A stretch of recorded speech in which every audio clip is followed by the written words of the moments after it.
I will show you how to transform any image into a metric 3D point cloud with MapAnything. So it's 3D reconstruction zero shot, essentially. This is fantastic, and we will not need any expensive equipment, no manual calibration, no photogrammetry this time at all. So what do we need actually to make that work?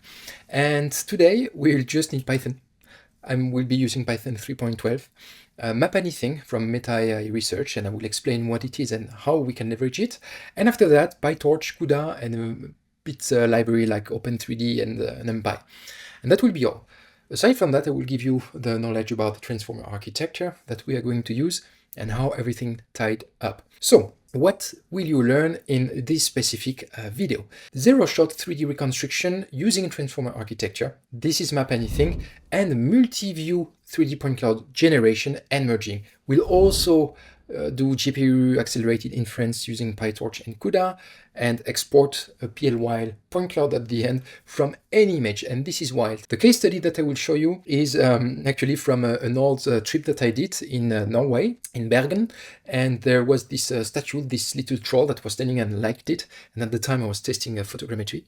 So it's back in the days. And yeah, I just had that on my computer sitting. Nothing, no information at all, because it was with an old smartphone. So that's the perfect test bench. Aside from that, I'm going to show you how you can use Google, any places on Google with Street View. Just take snapshot and generate 3D from that, or from videos, from generative AI, all that kind of stuff. So super cool stuff happening here with the latest tech. If we are ready, we can dive right in. So the first stage is to prepare our environment. It's a bit more tiresome than other framework because we are using an existing GitHub repository, but I will show you straight away what is easy to set up these kind of things. So essentially, you see here that I created an environment called anything with Anaconda, and then I activated Conda activate anything. I install my various libraries, and here I forgot to install Open3D, so I did it at the end, and Spider is launched here. So how did I move to get there from having something blank? You go on your Facebook research page here, the GitHub, the MapAnything repo, MapAnything universal feedforward metric. So already at this stage, universal feedforward. This is the most simplistic kind of neural network where you only pass information downward in the network, which makes it pretty efficient. Metric means that we actually use an estimation of the real world metric space, and 3D reconstruction we get from one or multiple image to 3D. That's about it. I will dive a bit deeper just after. So to install, they tell you to clone the repository, to move into the folder, to create a new Anaconda thing, you activate it, and you install anything. If you want the dependency, you put all with it. I had various errors, and all of that I compile most of the annoying one in the article that accompany this tutorial with the code, so that it's easy for you to replicate that if you want. But here, I want to make sure you perfectly understand what I'm doing and also the various tips and tricks I use. So that's about it. What's happening on the folder side, once you download the thing, you see I have this MapAnything folder, and this is everything that was downloaded from Git. Then I installed, and I created a little script at the source called mapanything.py. And this is what I have here. And this is where we are. So once you have everything installed with pip, this is easier. There is one thing is we will need CUDA to accelerate everything. So to install CUDA, I mentioned a video, you go onto the PyTorch website, and I think now get started link, and in here you see you take the stable one for Windows. I use pip, Python, and I took the 12.6, and you just take the command line and you run that in your terminal to make sure that you have everything. Once that is done, normally you are set up. So let me move from that in the various stages. We have 11 here, so let us go very slowly through each of. So the step is the library checkup. So first thing that I do is I set console working directory, and I execute step by step, as you know from the previous tutorial. So here I just import the OS. I make that for having something more memory efficient. I have PyTorch from MapAnything, called the model, the util, the image, some little functions, and also our base loving stat, NumPy, and Open3D. And that's it. Now we move on to step one, inference device checkup. And what I have here is just checking up if I can use CUDA to run everything on CUDA, so our GPU, which will be much more efficient at this stage. This is very important. Okay, if when you make print device, you get CUDA, you are all set up. If not, you will be able to use the CPU, but you will be much slower and leverage the GPU at this stage. But it's not a hard No, no. Now let's move on to step 2, getting our hands on the model. So in here, you actually use Hugging Face Hub, the cache, when it's pre-downloaded, and you will see loading pre-trained Dino v2 VETL14 from Torch Hub. And you see that I have a cache version in my cache folder, which I'm reusing. So this is pretty handy.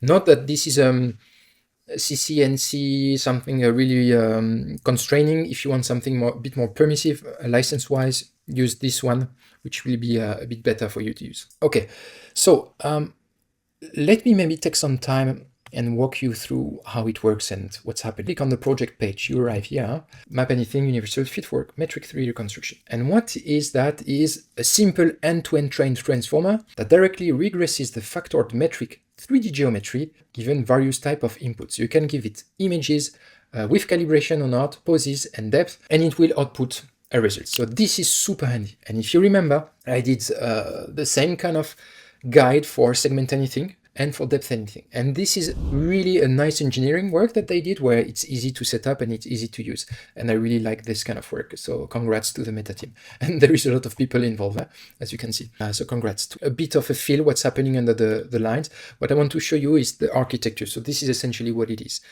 You have one image until n input. So I say image, but you have other inputs possible. You have every time for each a multimodal encoder that will use Dino v2. So if you want to check that out, this is what it is. Learning robust visual feature. It's a VIT without supervision. And essentially you tokenize everything. So it becomes this embedded representation in the latent space that hopefully keep only the most important features from your set of input.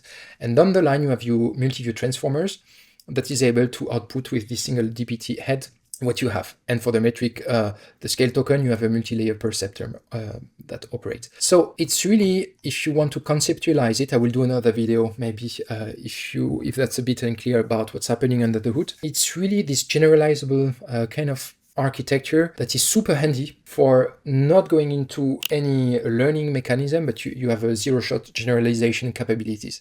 So with that training, you get a result. And that means that you can have something that is very lean, compute-wise, and very, very efficient. I mentioned Depth Anything v2. So if that's interesting to you, I have the tutorial already out, and you can look at it. And if you want to dive even deeper, you see, this is my book, 3D Data Science with Python. You have the complete overview and hands-on solution for working with 3D data science. All right, that being said, let me move back to the code. And this is okay. Let's move on to step 3. And you see here, I will just pass that kind of list, or you just pass a path and it will understand it. And we save it to use. So just to show you, on my folder, I have in data my troll, 34 images. Maybe I can open it for you. Okay, it opens there. So this is how it looks like, you see? And it was taken, I think, with an HTC One, and it's a vertical pose. It's pretty harsh to reconstruct because of reflection and snow and so on. So very, very cool stuff. And that's, I have a fun story about that. My brother and on holidays, and they actually went to Copenhagen, and she could not differentiate what is the difference between a troll and between a hobbit. And I was like, oh, you cannot differentiate. It's really not the same thing. And then they told me that they were trying to hunt for trolls because it's very famous. You have trolls in Denmark, very fun. And I remember that, and this is how I got to playing with this data set. Actually, I remember, back in the days, I did a shot there, and I think we can see modify 2016. So it was in 2016. It's almost 10 years ago that I took these pictures. All right, so that's my troll.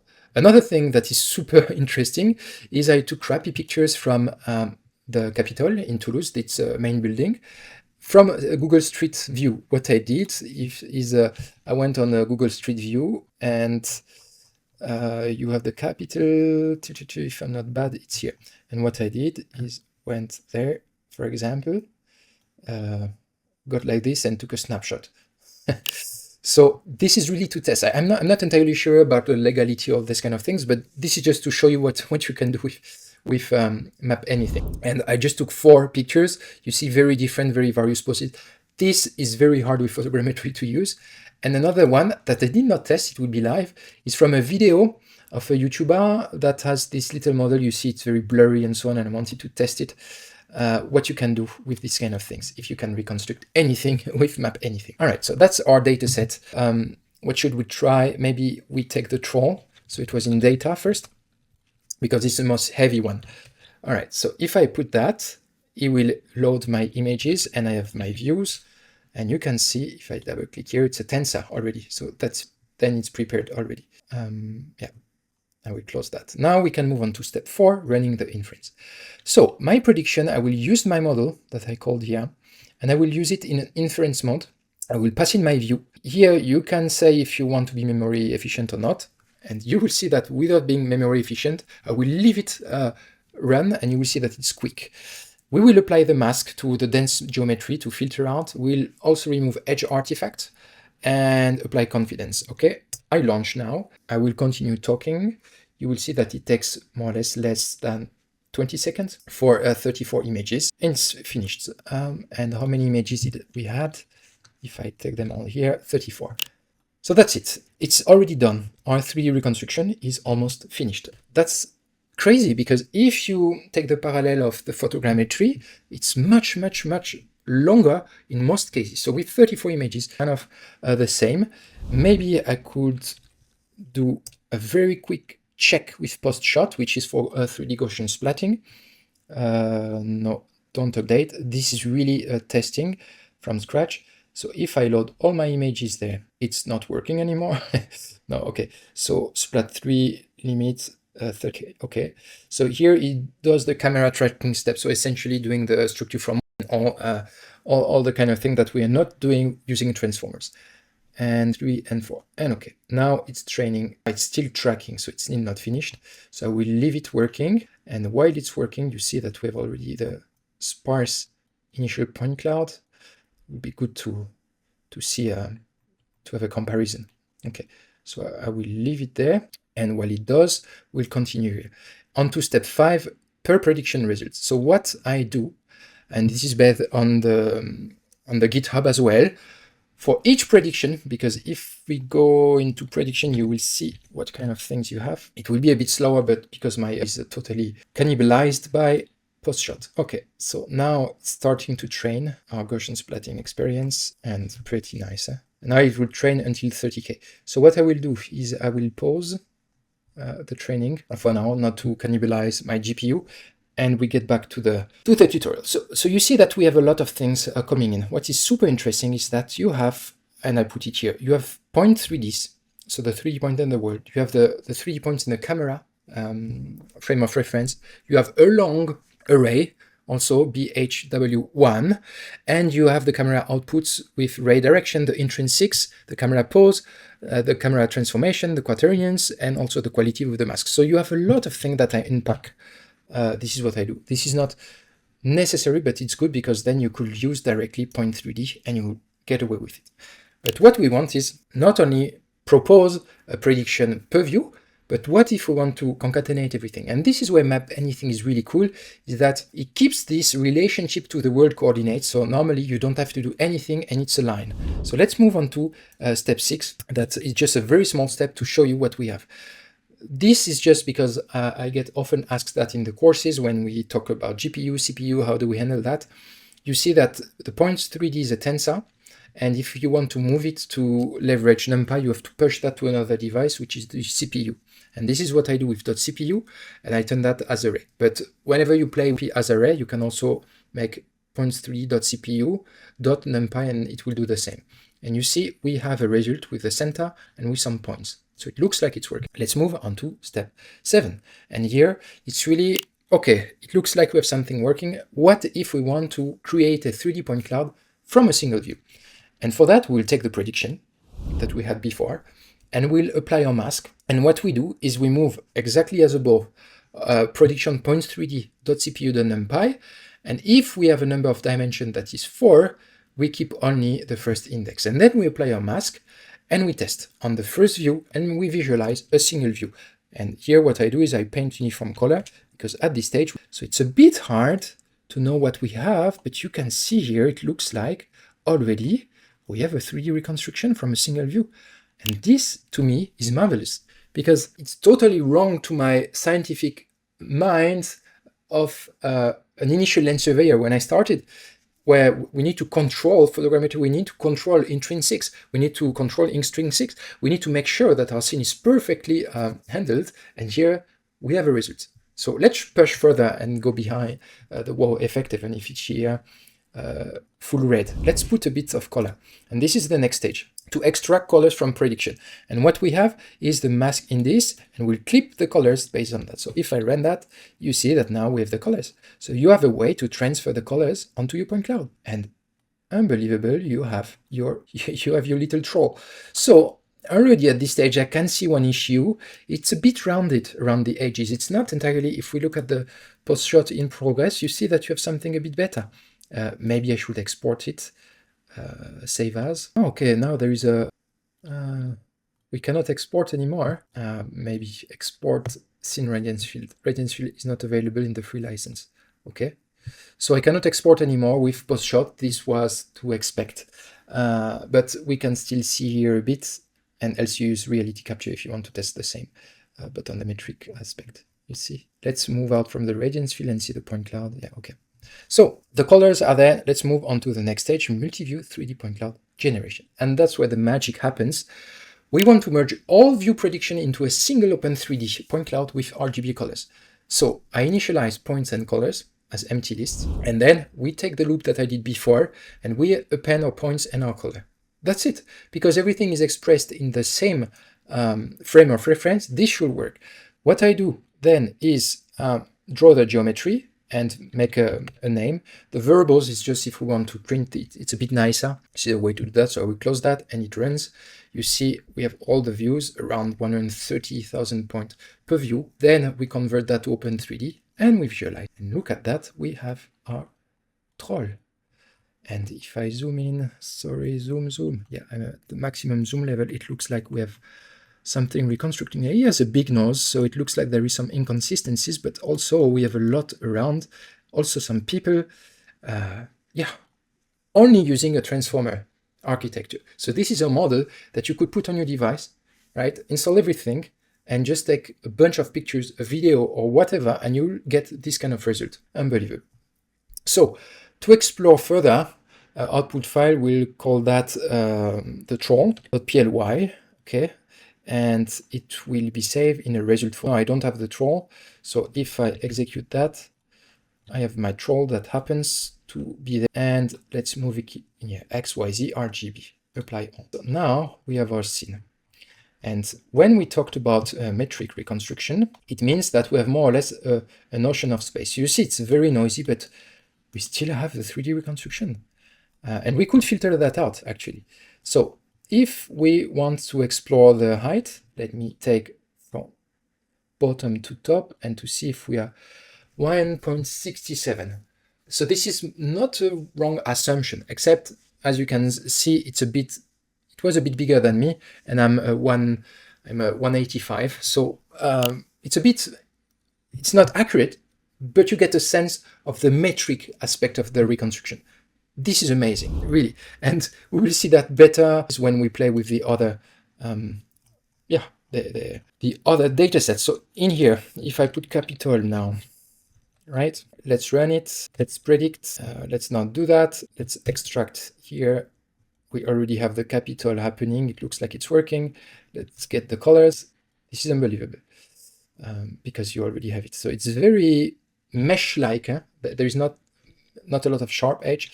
And now let's combine all the crappy pictures together to create the 3D reconstruction. And you have it here. And I already exported it last time. So if I put the Capitole, this is where I got a wow effect. Let me center on it here. We will do that like this. Let me take a distance from more or less here to 37 meta. And if we go on Google Map, it's approximately from here, measure distance to here. We have 50 meta here. So you see, we are off by 10 meters or less, but we have something in the metric space. And this is by just taking random pictures from Google, where we have distortion everywhere, nothing is consistent. You even have a picture. I want to show you that is totally blurry above, and you have a shift. You see here, you have a shift in the, in the panoramic reconstruction because it's very bad. The blurry one with sharpest one, something where the pixels are bleeding. So even with that, you can get out a 3D, and you have the Google Maps sign below. You can get something working. The last one, and I will be amazed or not with you, is the X-Wing. There's 4 pictures. Again, this is pure test. So we put X-Wing, and you see how fast it is. So I just do that image. Okay, I do my prediction. Oh, it runs a bit. I heard my computer. I can see a bit the shape. And now let's extract the colors. Ooh, this is hard to reconstruct. You see? Boom. This is very bendy. That's kind of hard. And now let's see the final result from all directions. Yes, not entirely bad. So we can see that if we had better pictures, I think we could have something better. So is it usable at this stage for delivering to your clients using MapAnything your full reconstruction? Definitely not. But we are on the verge to go there in some months, some years. Let's see how it evolves. What I really like is this generalization capabilities. You have any image and you push that through the architecture and you will get an output. So you can also use that as part as augmentation, data augmentation technique. We talk about that in the 3D deep learning course, how to augment your data set once you are close to having enough labeled data to create a powerful supervised model. Using that could be one of the technique, right? And you can combine that also with semantic masking using SegmentAnything or depth prior, but it's already embedded. I have some going beyond kind of things, comparing that with photogrammetry. So unfortunately, I cannot do that because of the new restriction of post-shot, because the underlying is photogrammetric principle. But I could do that, and I will do that in the course line. You can also add more priors. You remember it's a multi-model framework, MapAnything, so you can also inject the pose information of the images. You can extract cold map and Gaussian splatting as well, and you can embed that in an app very easily, also on the edge. But again, this is what we do at the Academy. I hope you had a blast. I definitely got a huge lot of fun from this experiment. So these are very clear steps to get to 3D reconstruction. If you want to go beyond that, and if you want me to continue pushing, please subscribe just down below. And in the meantime, I will share with you my complete roadmap to do AI-powered 3D reconstruction and more in 2025 and beyond. And lastly, if you want to support me right away, you can go ahead on your local bookseller or Amazon to get your hands onto 3D data science with Python made with O'Reilly. Have a great day and see you in the next video. Bye-bye.